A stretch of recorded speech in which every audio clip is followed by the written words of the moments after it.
अस्मद्गुरुभ्यो नमः। श्रीमते रामानुजाय नमः।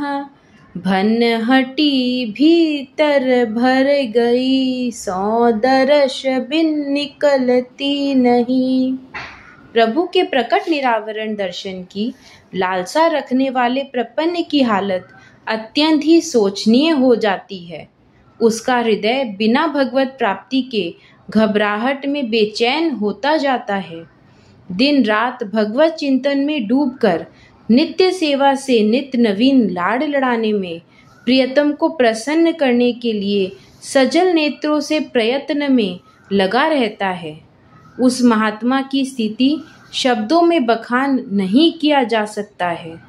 हम अपने आचार्य भगवान से यही प्रार्थना करते रहे कि हे प्रभु, हमें भी इस दशा का अनुभव प्रदान करने की कृपा करें।